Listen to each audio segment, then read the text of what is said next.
बच्चों, आज हम चोल राज नज़दीक से एक नज़र के बारे में विस्तार पूर्वक वर्णन करेंगे। इसमें हम देखेंगे कि दक्षिण भारत में 3 राज्य प्रमुख थे: चोल, पांड्य और चेर। और इन तीनों राजाओं में जो सबसे शक्तिशाली राजा उभरे, उसमें चोल राजाओं का वर्णन किया जाता है।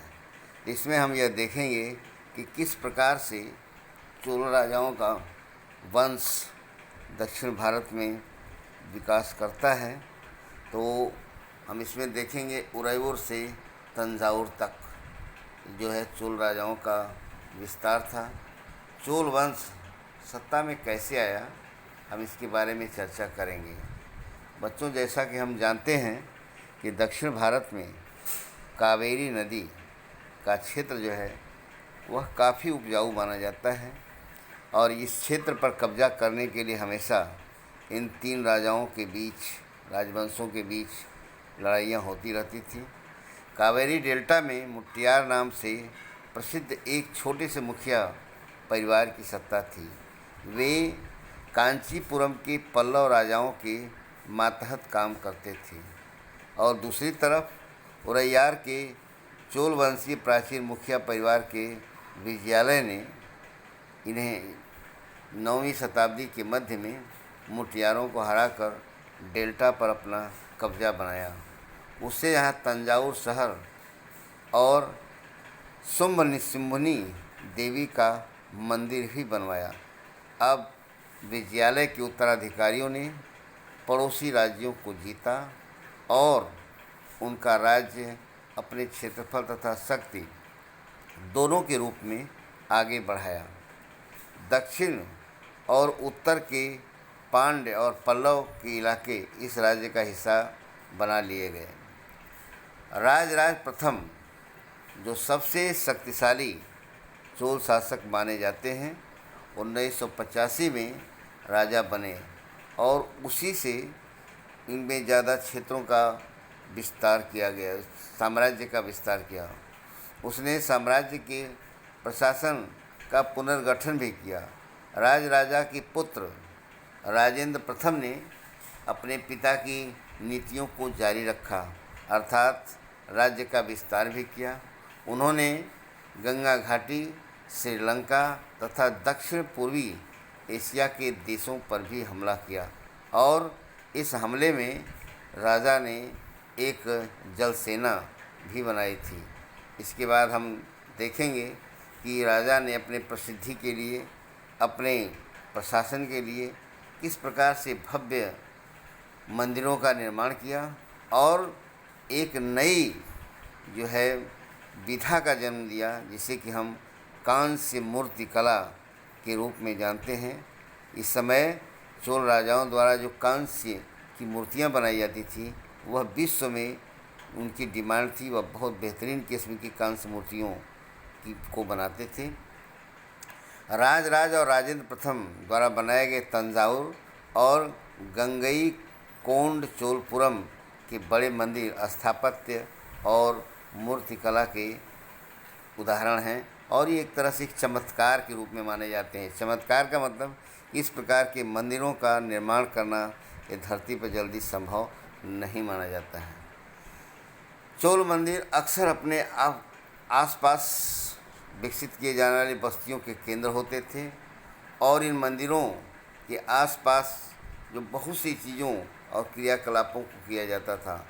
इस भूमि की उपज उन सारे विशेषज्ञों को निर्वहन के लिए खर्च होती थी, और मंदिर के आसपास रहने वाले जैसे पुरोहित थे, मालाकार, बावर्ची, मेहतर और अन्य लोग, संगीतकार थे, नर्तक आदि लोग इन मंदिरों के आसपास काम करते थे। मंदिर सिर्फ पूजा आराधना के स्थान ही नहीं थे, यहाँ पर आर्थिक, राजनीतिक और सांस्कृतिक जीवन के केंद्र थे। मंदिर के साथ जुड़े शिल्पों में सबसे प्रसिद्ध था कांस्य प्रतिमाएं बनाने का काम। चोल कांस्य प्रतिमाएं संसार की सबसे उत्कृष्ट कांस्य प्रतिमाओं में गिनी जाती थीं। ज़्यादातर प्रतिमाएं तो देवी देवताओं की होती थी, लेकिन कुछ प्रतिमाएं जो होती थीं भक्तों की भी बनाई जाती थी। अब चोल द्वारा एक और कृषि की व्यवस्था को विकसित किया गया। उन्होंने सिंचाई की व्यवस्था शुरू की, जिससे कि अच्छी फसलों को उगाया जा सके। चोलों ने कई उपलब्धियां कृषि के क्षेत्र में हासिल की, जैसे कि हम बता चुके हैं कि यहाँ पर कावेरी नदी का डेल्टा जो था वह काफ़ी उपजाऊ क्षेत्र माना जाता था। कावेरी नदी छोटी छोटी उप शाखाओं में बटी हुई थी और ये शाखाएं बार बार पानी उलीचती थी, जिससे कि इनके किनारों पर जो मिट्टियाँ थीं वह काफ़ी उपजाऊ क्षेत्र का निर्माण करती थी। और इसके साथ साथ इसमें शाखाओं को पानी कृषि विशेषतः चावल की खेती के लिए इनकी आर्द्रता जो है मुहैया कराती थी। और जैसा कि हम जानते हैं कि इस क्षेत्र में धान की 2 फसलें पैदा की जाती हैं साल में। तमिलनाडु के दूसरे हिस्से में कृषि पहले से भी विकसित हो चुकी थी। 5वीं और 6वीं शताब्दी में आकर ही इस इलाके में बहुत बड़े पैमाने पर कृषि शुरू हुई। लोग क्षेत्रों को साफ करने लगे डेल्टा में, और डेल्टा में अधिक से अधिक जो सिंचाई की व्यवस्था करके यहाँ पर बहुत उन्नत किस्म के धान की खेती की जाने लगी। और इसके बाद हम देखेंगे कि इस क्षेत्र में कैसे साम्राज्य का प्रशासन कैसे चलता था। साम्राज्य के प्रशासन में जैसा कि हम जानते हैं कि एक उर शब्द, तमिलनाडु का उर शब्द है तमिल का, और जिसमें कि होता है सिंचित के लिए जब बहुत ये व्यवस्था बनाई गई, उर कहलाती है। सिंचित खेती के कारण बहुत समृद्धि हो गई। इस खेत के गांवों के समूह को नाडु कहा जाता था। नाडु ग्राम परिषद और नाडु न्याय करने और कर वसूलने का भी काम करते थे। वे लल्ला जाति जो कि धनी किसानों को कहा जाता था, ये नाडु के कामकाज में अपनी जो है ये भूमिका निभाते थे। और उसमें से कई जो बड़े बड़े भूस्वामी थे उन्हें मुएंदवेलम कहा जाता था। मुएंदवेलम का अर्थ होता है कि वे किसान जो 3 पीढ़ी तक राजाओं को अपनी सेवा प्रदान करते थे।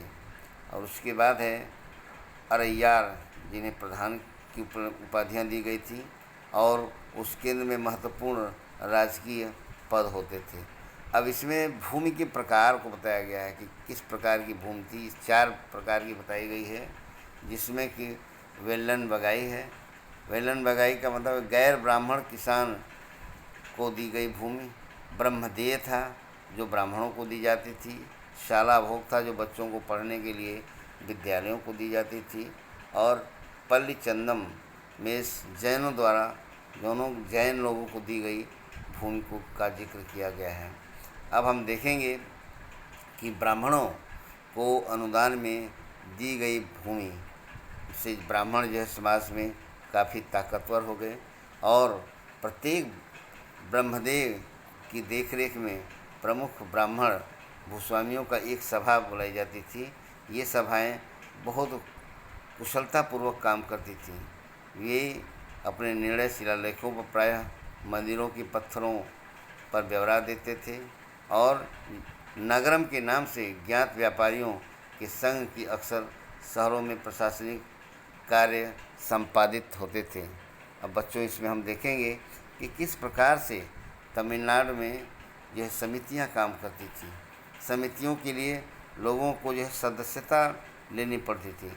सदस्यता के लिए भी ये कुछ नियम होते थे। समाज के सभी लोगों को यह सदस्यता प्राप्त नहीं होती थी। आप देखेंगे कि कौन किस किस लोगों को ये सदस्यता प्राप्त होती थी। तो पहला है इसमें कि इसमें कुछ कंडीशन दिया गया है कि किसे किसे सदस्यता प्राप्त होनी चाहिए। पहला है कि उसकी उम्र जो है 35 से 70 के बीच होनी चाहिए। उन्हें वेदों का ज्ञान होना चाहिए। उन्हें प्रशासनिक मामलों में अच्छी जानकारी होनी चाहिए और तथा वो समाज का ईमानदार व्यक्ति होना चाहिए। और इसके बाद है कि उसके पास अपना घर होना चाहिए। अपना घर होना चाहिए, वही जो सदस्यता प्राप्त कर सकता है। यदि कोई पिछले 3 सालों में किसी समिति का सदस्य रहा है तो वह अन्य समिति का सदस्य नहीं बन सकता है। अतः ये सब आर्हताएँ थीं कि जिसे कि अगर जिसके पास होता था तो वह व्यक्ति को सदस्यता इसकी दी जाती थी। अब हम देखेंगे कि किस प्रकार से सिस्टमेटिक ढंग से यहाँ के प्रशासन की व्यवस्था चलती थी। तो बच्चों, आज इस वीडियो में हम यही देखेंगे कि किस प्रकार से चोल साम्राज्य बहुत व्यवस्थित शासन व्यवस्था करते थे, कृषि के कार्यों को संपादित करते थे, समाज के जो विभिन्न लोग थे जिन्हें अलग अलग दर्जा दिया गया था, वे अपने अलग अलग कामों को बड़ी कुशलतापूर्वक करते थे। तो इसी के साथ आज ये वीडियो समाप्त हो रहा है। धन्यवाद।